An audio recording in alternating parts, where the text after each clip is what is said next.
Good afternoon, Cross Timbers. Today is Tuesday, November 24th, 2020, and I am Maddie Reed. Agreement between Tarleton and the Marine Military Academy, 4 people murdered in Dallas, India bans mobile apps, and more, all coming up next on Texan TV.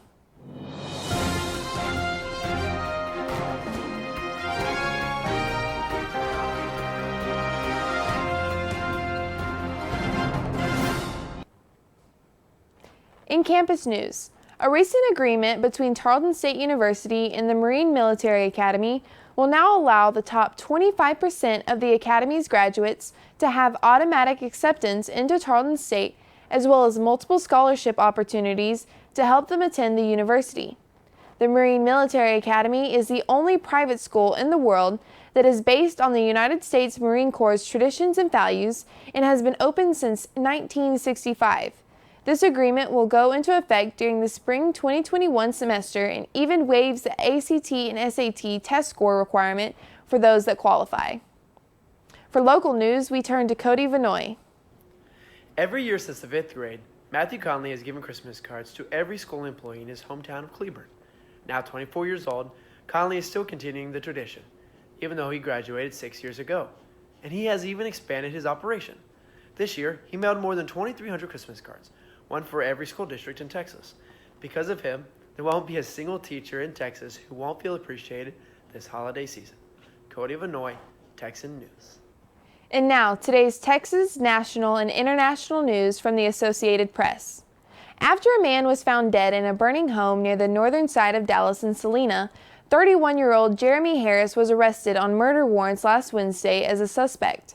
Harris has been connected to 3 other murders in the Dallas area that happened last month and a few weeks ago, including a fatal shooting of a college student waiting for a ride home from a party, a man sitting in his car at a stoplight, and a beggar on the street.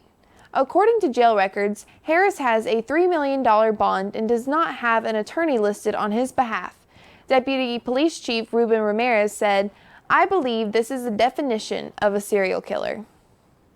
Now we turn to Kendall Harbison and Nicholas Ratcliffe for the national news. In national news, officials say that President Donald Trump's refusal to concede the election and allow for an orderly transition is a serious threat to the homeland and America's democratic process. The more than 100 officials either served in Republican administrations or are GOP members of Congress.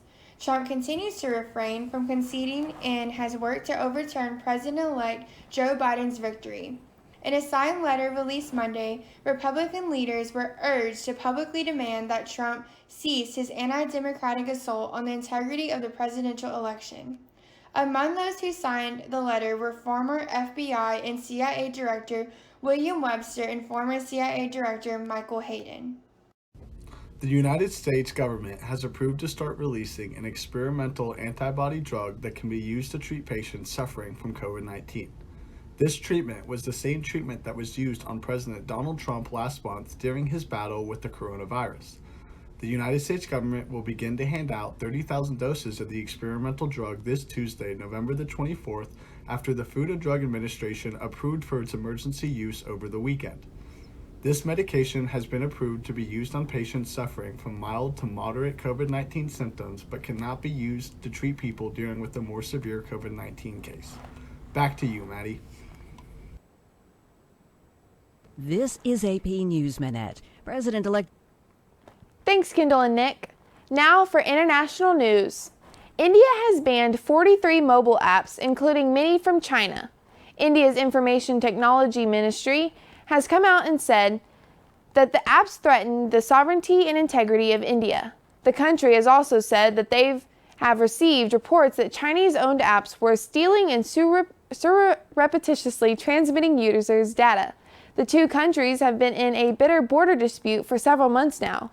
For more of today's national and international news, we turn to the AP News Minute. This is AP News Minute. President-elect Joe Biden is set to formally introduce his national security team to the nation on Tuesday. The expected picks include former Secretary of State John Kerry for envoy on climate change issues. On Monday, the General Services Administration ascertained that Biden is the apparent winner of the presidential election. That means Biden's team can get federal funds and work with federal agencies, although President Trump insists he won. Officials in Los Angeles County, California could implement a stay-at-home order to combat the coronavirus. COVID-19 cases are surging there, averaging more than 4,500 a day over 5 days. Millions of Americans are expected to travel for Thanksgiving, although the total number hitting the road could be less than half as many as last year. Public health experts are begging people to stay home and avoid big Thanksgiving gatherings. Rita Foley, The Associated Press, with AP News Minute. In sports, for the first time in the league's history, an all-black officiating crew worked an NFL game. On Monday night, the Los Angeles Rams faced the Tampa Bay Buccaneers when 6 officials made history. The 6-man crew that will be forever known included Jerome Boger, Barry Anderson, Jillian Mapp, Carl Johnson, Dale Shaw, Anthony Jeffries, and Greg Steed. The Tampa Bay Buccaneers head coach Bruce Arians said, "Way too long coming. It's a historic night, and I think it's fantastic." For weather, we turn to Sierra Dyson. Hey Texans, today is slightly cloudy with a high of 79 and a low of 40. Tomorrow the high is 69 with a low of 42. Stay safe and have a great Thanksgiving. This has been a production of Texan TV News, a product of the Texan News Service from the Tarleton State University campus in Stephenville, Texas. Watch us live on Apogee Channel 2.1 in the dorms at 12:30 weekdays. If you live off campus, tune in on Northland Cable Channel 9. You can follow the Texan News Service on Facebook and Twitter, and check out our website at www.texannews.net for all of your latest local, state, national, and international news. Today's broadcast was produced by Cody Vanoy, Kendall Harbison, Nicholas Ratcliffe, and Maddie Reed. Have a great Thanksgiving, Texans.